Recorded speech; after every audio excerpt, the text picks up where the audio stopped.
Assalamualaikum warahmatullahi wabarakatuh.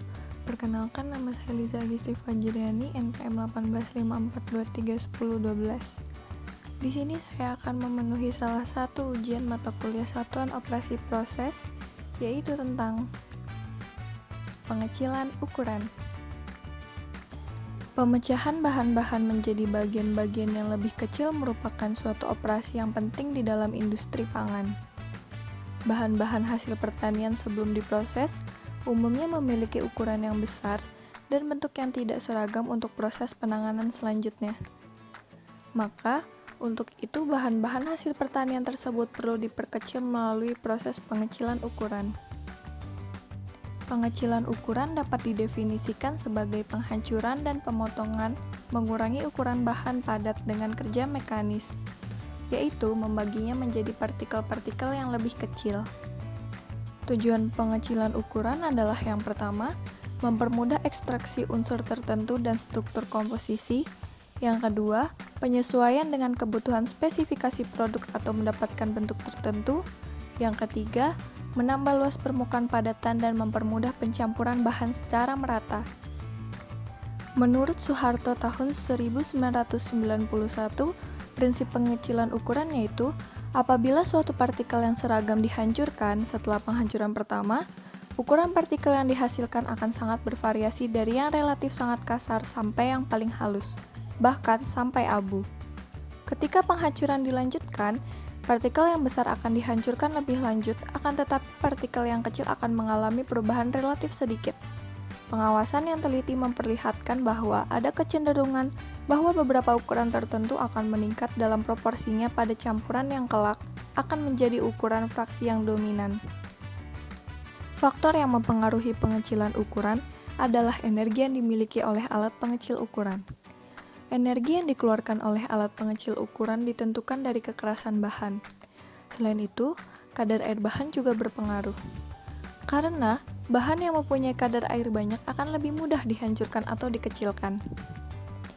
Karakteristik suatu bahan baku merupakan substansi utama yang secara garis besar perlu dipertimbangkan dalam menentukan mesin pengecil ukuran yang tepat. Kadar air suatu bahan baku serta kandungan penyusun suatu bahan baku tertentu akan berbeda-beda setiap komoditinya. Sehingga, mesin tertentu yang tepat perlu diperhatikan kecocokannya dengan karakteristik bahan baku yang akan dikecilkan ukurannya. Selain itu, aspek penting yang perlu diperhatikan adalah kapasitas mesin dalam menghasilkan rendemen, karena hasil tersebut menyangkut efektif atau tidaknya mesin pengecil ukuran bekerja. Pengecilan ukuran dalam industri pangan, yang pertama, penggilingan padi dan penggilingan tangkai buah. Yang kedua, pengupasan buah dan pengirisan ikan menjadi filet. Yang ketiga, pengecilan zat padat menjadi bagian yang lebih kecil. Ini merupakan beberapa contoh bahan-bahan yang dapat dikecilkan ukurannya. Yang pertama ada biji-bijian dan kacang-kacangan, yang kedua ada sayur-sayuran, dan yang terakhir ada buah-buahan. Berdasarkan wujudnya, pengecilan ukuran dibagi menjadi dua, yaitu padat, pengayakan atau penyaringan, dan cair. Cair untuk mengecilkan ukuran globula-globula dari cairan yang tidak dapat tercampur, contohnya globula minyak dalam air. Cara pengecilan ukuran zat padat terbagi menjadi tiga. Yang pertama, pemotongan atau perajangan. Yang kedua, kompresi atau pemukulan atau penggerusan atau penumbukan. Yang ketiga, menggiling atau sharing. Yang pertama, pemotongan atau perajangan menurut Rifai 2009 merupakan cara pengecilan ukuran dengan menghantamkan ujung suatu benda tajam pada bahan yang dipotong. Struktur permukaan yang terbentuk oleh proses pemotongan relatif halus. Pemotongan lebih cocok dilakukan untuk sayuran dan bahan lain yang berserat seperti daging. Perajangan biasanya hanya dilakukan pada bahan yang ukurannya agak besar dan tidak lunak, seperti akar, rimpang, batang, buah, dan lain-lain. Ukuran perajangan tergantung dari bahan yang digunakan dan berpengaruh terhadap kualitas simplisi yang dihasilkan. Perajangan bahan dapat dilakukan secara manual dengan pisau yang tajam dan terbuat dari stainless ataupun dengan mesin pemotong atau perajang. Bentuk irisan split atau slice tergantung tujuan pemakaian. Untuk tujuan mendapatkan minyak atsiri yang tinggi, bentuk irisan sebaiknya adalah membujur atau split. Dan jika ingin lebih cepat kering, bentuk irisan sebaiknya melintang atau slice. Perajangan terlalu tipis dapat mengurangi zat aktif yang terkandung dalam bahan. Sedangkan, jika terlalu tebal, maka pengurangan kadar air dalam bahan agak sulit dan memerlukan waktu yang lama dalam penjamuran. Dan kemungkinan besar bahan mudah ditumbuhi oleh jamur. Yang kedua, kompresi atau pemukulan atau penggerusan atau penumbukan. Prinsip kerja dari kompresi adalah dengan tekanan yang kuat terhadap buah. Biasanya, penghancuran ini untuk menghancurkan buah yang keras. Alat dari kompresi ini dinamakan crushing rolls.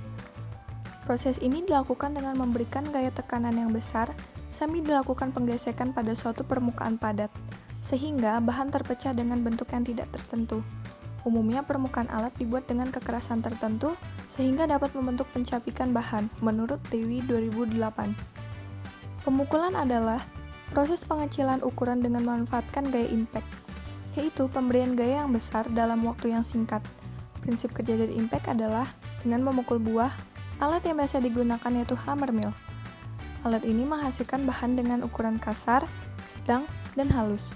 Menurut Rifai 2009, bahan yang berserat atau kenyal tidak dapat dikecilkan ukurannya dengan cara pemukulan, karena gaya impact tidak dapat menyebabkan pecahnya bahan menjadi bagian yang lebih kecil. Demikian pula bahan yang besar tidak dapat dikecilkan ukurannya dengan cara pemukulan karena akan merusak bentuk asal. Prinsip yang terakhir yaitu menggiling atau sharing. Cara ini menggunakan prinsip impact, yaitu dengan mengikis buah atau menggiling buah. Alat yang biasa digunakan dalam metode ini adalah disc mill. Alat ini menghasilkan bahan dengan ukuran yang halus, menurut Maharani 2008. Operasi pemotongan biasa dilakukan pada buah dan sayur, yaitu untuk canning. Penghancuran yaitu diaplikasikan pada proses chopping pada batang jagung untuk pakan ternak, grinding untuk batu kapur dan bebijian, dan milling untuk menghasilkan tepung, menurut Raharjo 1976. Proses penggilingan yaitu bahan ditekan oleh gaya mekanis dari mesin penggiling kemudian penyobekan. Energi yang dibutuhkan tergantung pada kekerasan bahan dan kerapatan bahan atau patah. Alat yang pertama yaitu pisau, biasanya digunakan untuk pemotongan manual. Yang ini adalah alat perajang, sama fungsinya pemotongan atau perajangan. Yang ini adalah crushing roll untuk kompresi atau pemukulan atau penggerusan atau penumbukan, dan yang terakhir adalah disc mill untuk penggilingan. Cara pengecilan ukuran zat cair disebut emulsifikasi atau atomisasi. Kestabilan emulsi ditentukan oleh: pertama, gaya permukaan bidang atas, yang kedua, ukuran butir fase dispersi, yang ketiga, sifat kekentalan fase tetap, dan yang terakhir, perbedaan keras. Berdasarkan intensitas reduksi ukuran dibagi menjadi dua. Ekstrim yaitu menghasilkan produk dengan ukuran yang jauh lebih kecil daripada sebelum dikecilkan. Contohnya tepung beras, bubuk lada, dan lain-lain. Pengecilan yang relatif berukuran besar yaitu pemotongan yang relatif sama, tidak merubah sebuah produk. Contohnya pada buah-buahan yaitu semangka, melon, nanas, mangga, dan lain-lain. Perapatan kedua fase. Produk mengalami perubahan dan menghasilkan desakan. Contohnya semangka yang dipotong atau dikecilkan. Semakin lama desakan, maka semakin besar proses desakan hingga dapat mematahkan gaya kohesi dan terbentuk suatu retakan yang makin meluas. Sejumlah energi yang cukup harus diberikan untuk dapat merubah bentuk dan atau memecahkan bahan. Energi yang dibutuhkan ini makin besar untuk memecahkan bahan yang lebih keras. Sebagian besar energi akan merubah menjadi panas dan hanya sedikit, kira-kira 0,1%, yang diubah menjadi tenaga untuk memperluas permukaan. DE atau determinasi energi itu energi yang dibutuhkan untuk mendapatkan sedikit perubahan dalam ukuran bahan atau dx. Hubungan keduanya yaitu dF per dx sama dengan K per X pangkat N. Menurut Rittinger tahun 1967, persamaan digunakan untuk menduga energi yang dibutuhkan pada penggilingan halus bahan padat. dE per dx sama dengan K per X pangkat N. Setelah diintegrasikan menjadi E sama dengan K dalam kurung 1 per X2 dikurang 1 per X1, di mana X1 ialah ukuran rata-rata bahan awal X2 itu adalah ukuran rata-rata produk, E yaitu energi yang dibutuhkan per unit massa, dan K yaitu tetapan Rittinger yang spesifik untuk suatu alat dan bahan tertentu. Di mana Rittinger's number yaitu luas permukaan yang terbentuk dibagi energi mekanis yang dibutuhkan.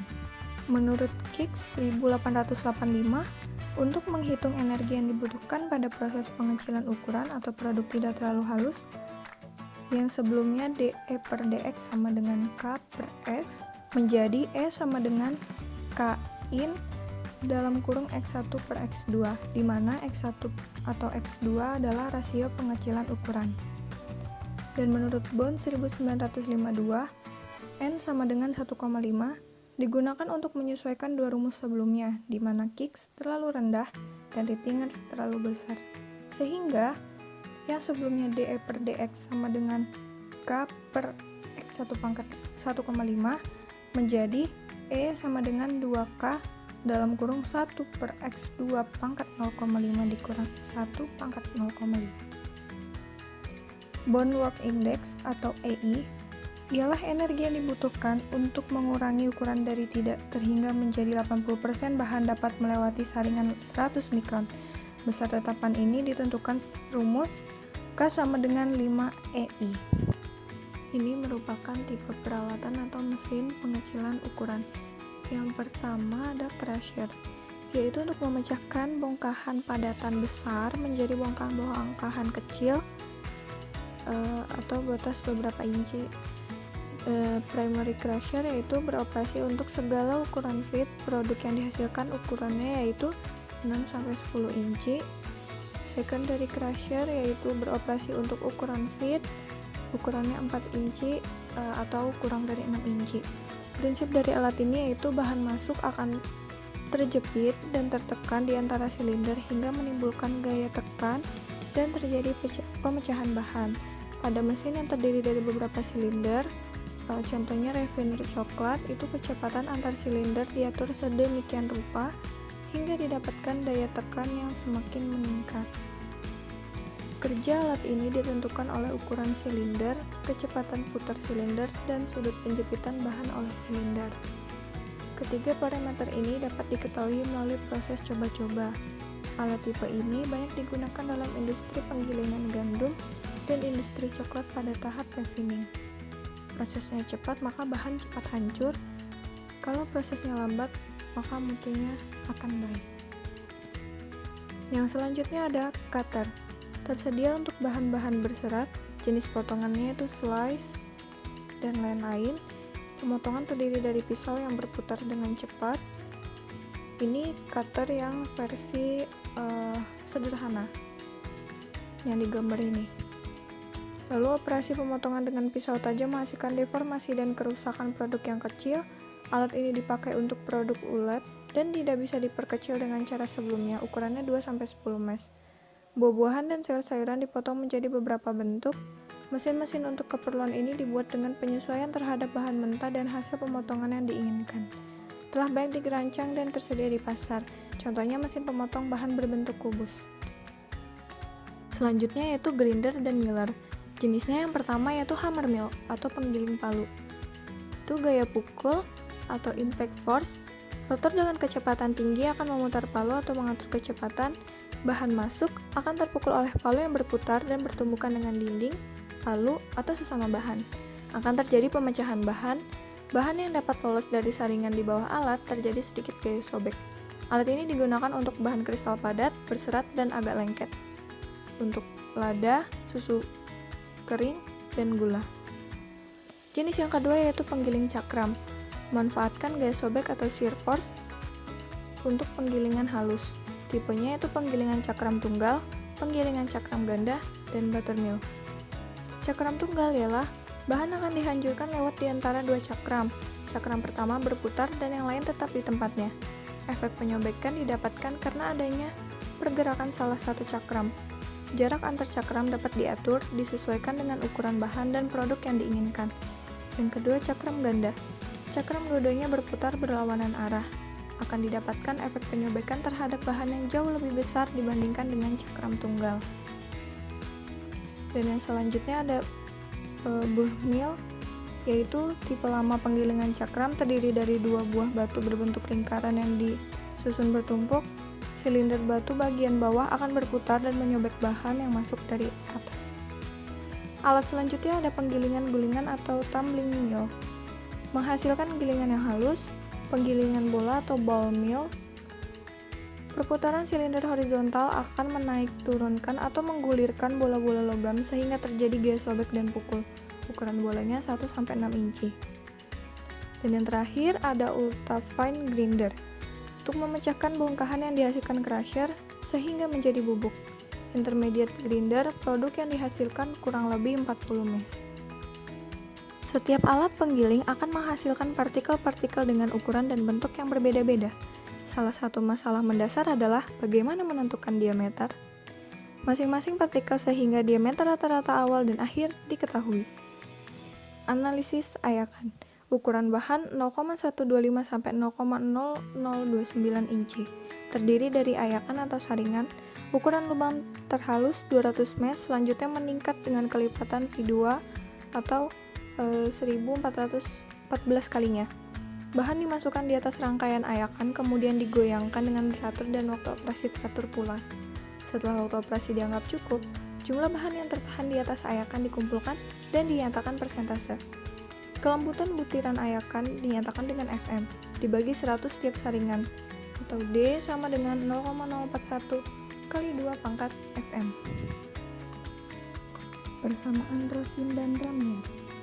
R sama dengan EXP min dalam kurung D per dm pangkat n, di mana R yaitu fraksi bahan yang lebih besar dari D yaitu diameter acuan, dm yaitu diameter rata-rata secara statistik, n yaitu tetapan yang tergantung pada keadaan bahan yang digiling dan jenis alat, nilainya 0,7 sampai 1,5. EXP atau eksponensial yaitu bentuk kayakan angka dasar dalam hitungan. Hubungan antara luas permukaan, faktor bentuk, volume, dan diameter butiran adalah P sama dengan rho D pangkat 3, A sama dengan 6 Pi D pangkat 2, di mana P sama dengan volume, A sama dengan luas permukaan, dan D adalah diameter. Rho dan Q adalah faktor bentuk. Rho per Q sama dengan 1 untuk kubus dan bola, 1,75 untuk sebagian besar hasil operasi pengecilan ukuran. Rho per Q itu perbandingan luas permukaan dengan volume, di mana Rho per Q dilambangkan dengan lambda, maka A per V sama dengan 6 lambda per D. Berat butiran W dan berat jenisnya D, maka luas total butiran yaitu A sama dengan 6 lambda dikali W per D kecil dikali D besar. Pertimbangan pemilihan alat pengecilan ukuran yang pertama yaitu kekerasan bahan. Bahan yang lebih keras akan lebih sulit dibersihkan dan membutuhkan energi yang lebih besar pula. Bahan yang keras akan bersifat sangat abrasif terhadap permukaan kontak alat. Yang kedua, struktur mekanis.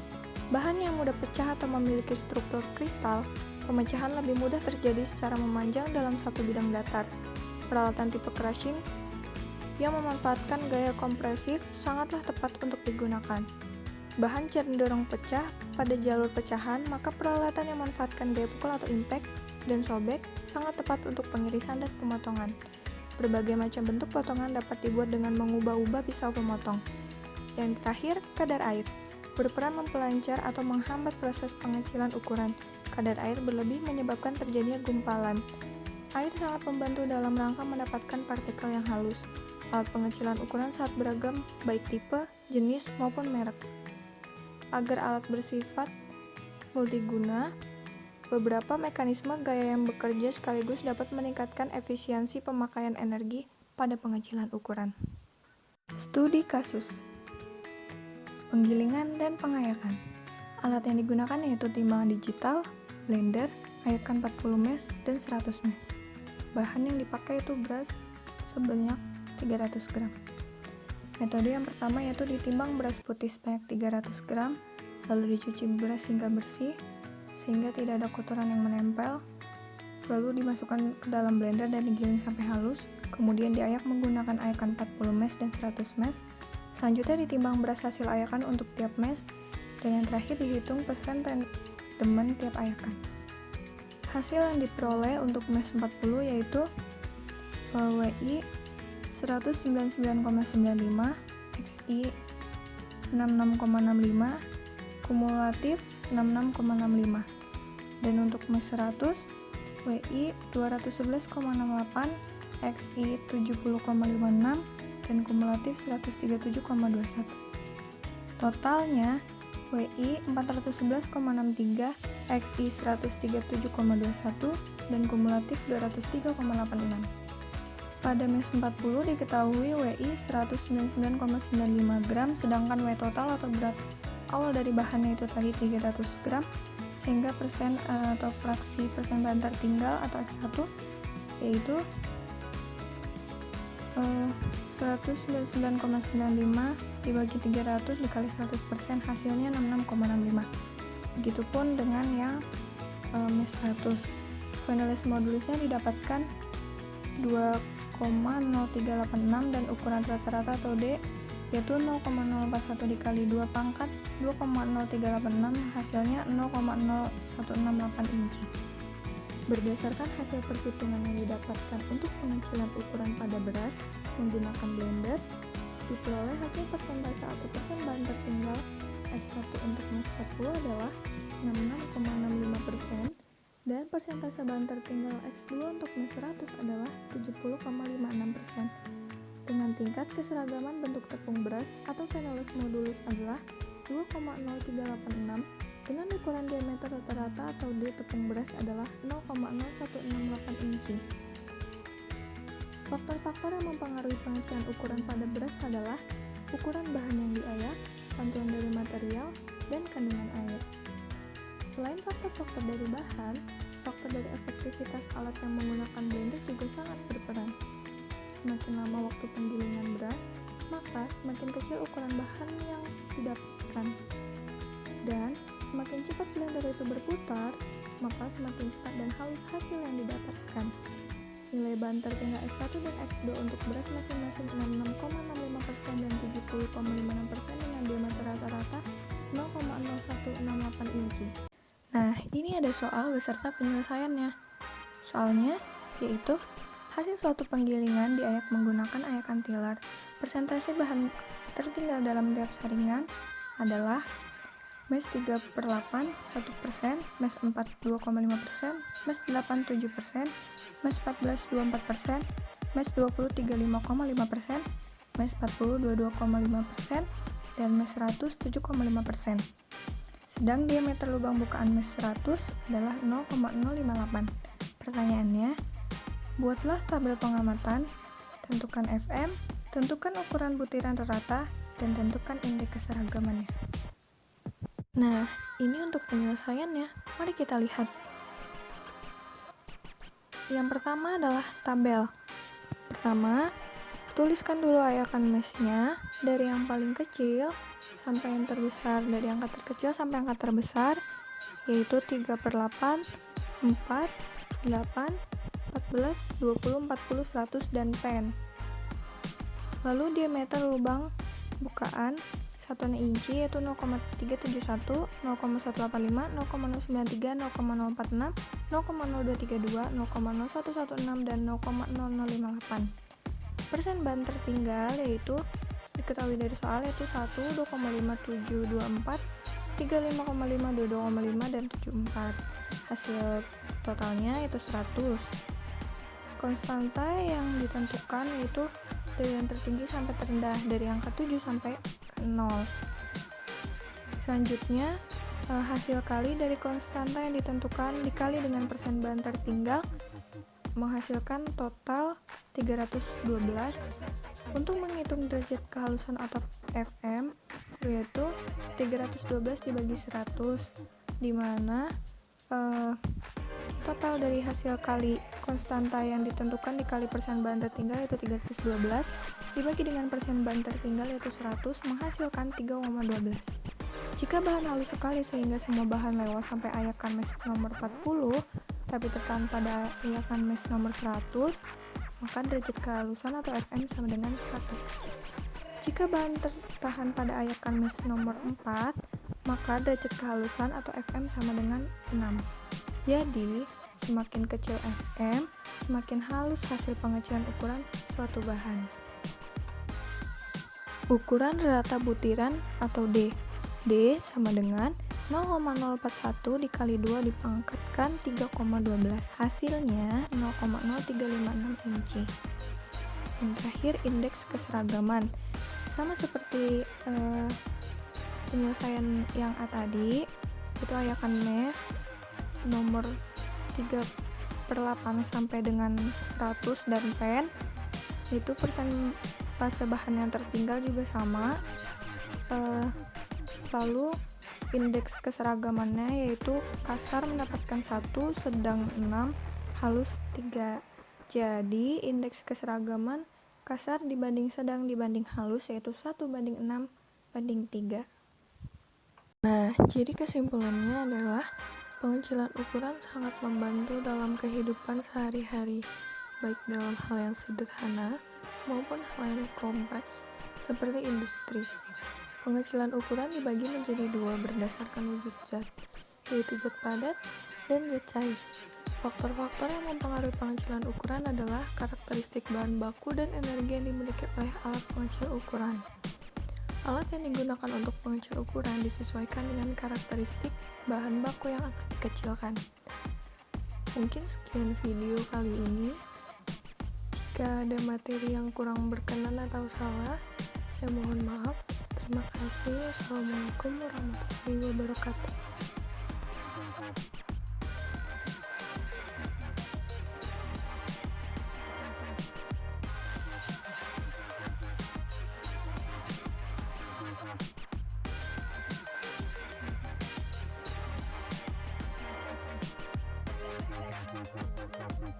Thank you.